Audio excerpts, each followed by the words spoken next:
Minecraft एक ऐसी game जो अगर आपने नहीं भी खेली है, चांसेस हैं कि आपने इसका नाम जरूर सुना होगा। माइनक्राफ्ट कुछ ऐसी गेम्स में से है जो नए प्लेयर्स को देखने में इतनी खास नहीं लगती, पर अगर आप एक बार बेसिक सीख जाओ तो इतनी एडिक्टिव गेम है कि आप पूरे दिन उसे खेलते हुए निकाल सकते हो और फिर भी वो आपको कम लगेगी। इसलिए आज की मेन वीडियो को शुरू करने से पहले मैं एक वार्निंग रखना चाहता था। अगर आपने अभी तक माइनक्राफ्ट नहीं खेली, आप कुछ मिस नहीं कर रहे हो, और आप में से जो पहले ही खेल रहे हो तो आप जानते हो कि अब देर हो चुकी है और आप इसे देखकर हंस सकते हो।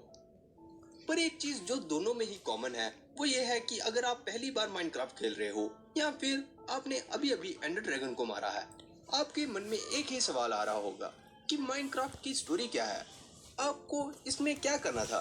फिक्र मत करो, हर चीज की एक स्टोरी होती है और इस वीडियो के एंड तक आप भी माइनक्राफ्ट की स्टोरी जान जाओगे। माइनक्राफ्ट की स्टोरी को समझने से पहले हमें जानना होगा कि माइनक्राफ्ट क्या है, इसलिए मैं शुरू करूंगा। माइनक्राफ्ट एक दुनिया है, एक ऐसी दुनिया जो भरी है कुछ खतरनाक मॉन्स्टर्स, प्यारे जानवर और ऐसे सवालों से जिनका कोई भी जवाब सही नहीं लगता। पर बावजूद किसी भी सही जवाब या सही एंडिंग के नहीं होने पर भी जब हम माइनक्राफ्ट की इस दुनिया को हमारे मेन कैरेक्टर्स स्टीव और एलेक्स की आंखों से देखते हैं, तो ये ब्लॉक से बनी दुनिया भी जिंदगी से भर उठती है। और जब हम चीजों को क्राफ्ट करना शुरू करते हैं तो चीजें कुछ समझ आने लगती हैं और हमें अपना असली मकसद समझ आने लगता है, और वो है एंडर ड्रैगन को खत्म करना। पर अपने इस मिशन को पूरा करने के लिए हमें करनी पड़ती है माइनिंग, ताकि हम जा सके इस गेम के नर्क में, यानी कि नेदर में, जो बड़ा होता है बड़े लावा से बने समुंदर, कुछ डरावनी आवाजें और मेन वर्ल्ड की ही तरह वो बड़ा है कुछ खतरनाक मॉन्स्टर और अजीब सी चीजों से। पर वहाँ हमारे कैरेक्टर को ढूंढना पड़ता है नेदर फोर्ट्रेस, जिसमें रहते हैं ब्लेज। ब्लेज एक खास मॉन्स्टर है जो हमें ब्लेज रॉड देता है, जो हमारा पहला कदम होता है गेम की एंड की ओर। पर गेम के एंड तक पहुंचना इतना आसान नहीं है, क्योंकि एंड पोर्टल को खोलने के लिए हमें चाहिए होते हैं एंडरमैन, एक रहस्यमय क्रीचर जो हमारी तरह ब्लॉक्स को उठा सकते हैं। पर किसी कारण से अगर उनकी आंखों में कोई देखे तो वो उस पर अटैक करने लगते हैं।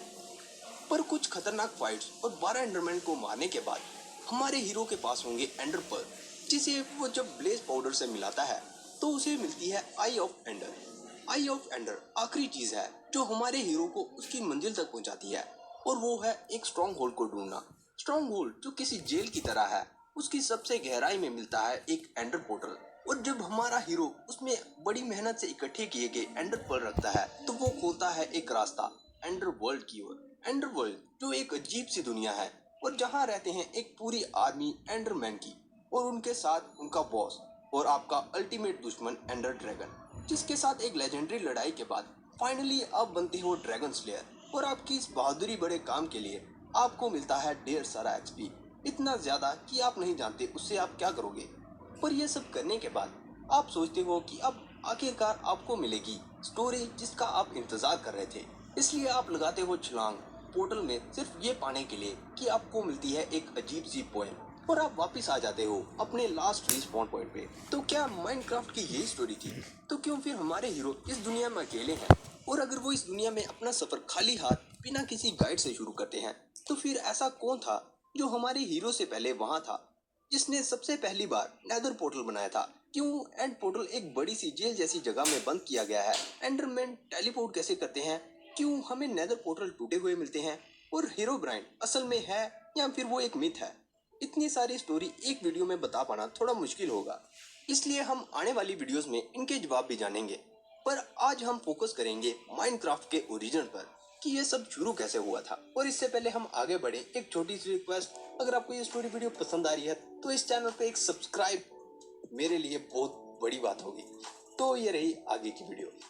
माइनक्राफ्ट की स्टोरी शुरू होती है स्टीव और एलेक्स के आने से कई साल पहले, जब माइनक्राफ्ट में और भी विलेजर रहते थे, और किसी भी विलेजर की तरह वो खेती करते, चीजें बनाते और नई नई इन्वेंशन करते। पर किसी समय, कोई नहीं जानता कब, उन्होंने ऑब्सीडियन की खोज की, जो एक बहुत ही रहस्यमय मटेरियल था। और उस समय के बिल्डर बहुत समझदार थे, पर ऑब्सीडियन को समझ पाना उनके लिए भी मुश्किल था। पर अपनी समझ से उन्होंने पाया कि ऑब्सीडियन कोई आम चीज नहीं थी, और अगर वो उसे डायमंड से जोड़ दें तो वो कुछ जादुई चीजें कर सकता है।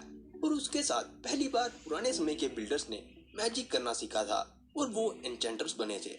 पर उनमें से कोई नहीं जानता था कि ऑब्सीडियन को इस्तेमाल करने की उन्हें एक कीमत भी चुकानी पड़नी थी। और वो था, अगर उन्हें ज्यादा ताकतवर मैजिक को इस्तेमाल करना था तो उन्हें अपनी आत्मा का उतने ही ज्यादा हिस्से को उसके बदले में उसकी कीमत की तरह देना पड़ना था। वो शुरू में मैजिकल बुक्स और चीजों को एन्चेंट करके बहुत खुश थे, पर धीरे धीरे वो अपनी आत्मा को खोने लगे। पर सभी वहीं खत्म नहीं हुआ, क्योंकि एक दिन एक विलेजर ने पाया कि ऑब्सीडियन को अगर एक खास तरीके से रखा जाए तो वो अपनी खोई हुई आत्मा को वापस भी ला सकते हैं। और इसके साथ उन्होंने खोला नेदर वर्ल्ड के लिए एक पोर्टल। पर नेदर उनके लिए एक नई जगह थी, जहाँ जीवित रहने के लिए उन्हें कुछ अजीब चीजें करनी पड़ी। वो नेदर तो पहुंच गए थे, पर जब तक वो वहां से बाहर निकले वो बिल्कुल ही बदल चुके थे। उन्हें नेदर में रहने की आदत हो गई थी और वापस लौटना अब मुश्किल था, इसलिए उन्होंने नेदर में ही अपने फोर्ट बनाना शुरू कर दिया। और जो नेदर से बच भी निकले थे उन्होंने नेदर पोर्टल को तोड़ने की कोशिश की, ताकि कोई भी उस जगह फिर से नहीं पहुंच सके। और इस सब में उन्होंने एक ऐसी दुनिया बना दी जहाँ हर जगह मॉन्स्टर ही मॉन्स्टर थे, और मॉन्स्टर से बचने के लिए उन्हें मैजिक का इस्तेमाल फिर भी करना पड़ा। और ये सब होने के बाद उन विलेजर्स ने उस जगह भी किसी तरह रहना सीख लिया था।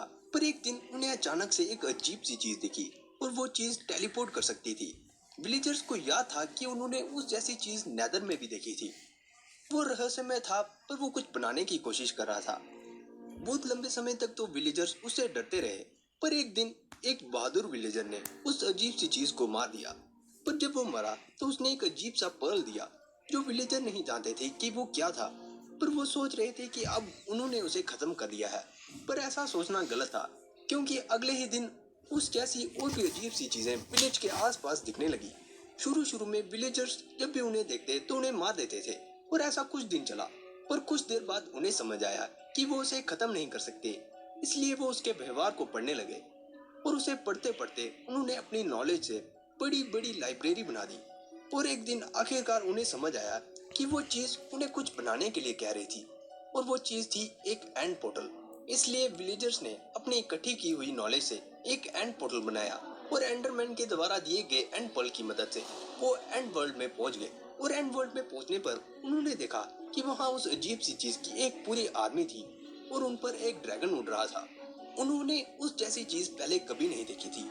सभी विलेजर्स एंड वर्ल्ड में नहीं गए थे, और जो विलेजर्स पीछे रुक गए थे, जब उन्होंने देखा कि विलेजर्स वापस नहीं लौटे, उन विलेजर्स ने उस पोर्टल को बंद कर दिया और एक बड़े से जेल के अंदर जमीन के नीचे छिपा दिया।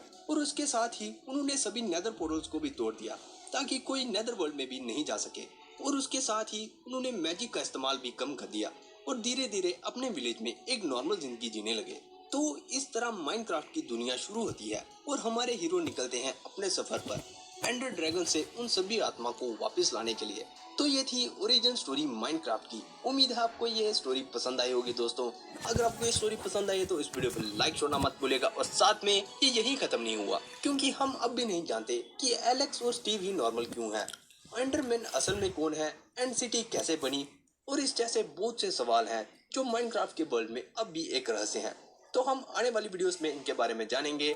पर इससे पहले आप इस वीडियो को छोड़ के जाओ, कमेंट्स में जरूर बताइएगा कि आपको ये वीडियो कैसी लगी, और आप अगली वीडियो किसकी देखना चाहोगे। क्लैश ऑफ क्लैंस से ट्रेडर की स्टोरी, ब्रॉल स्टार से क्रोलर कॉलेट की स्टोरी, एंडरमैन की स्टोरी, या फिर हेरोब्राइन की स्टोरी। तो आज की वीडियो में बस इतना ही। देखने के लिए शुक्रिया, फिर मिलते हैं एक और मजेदार वीडियो के साथ। देखने के लिए शुक्रिया, फिर मिलते हैं।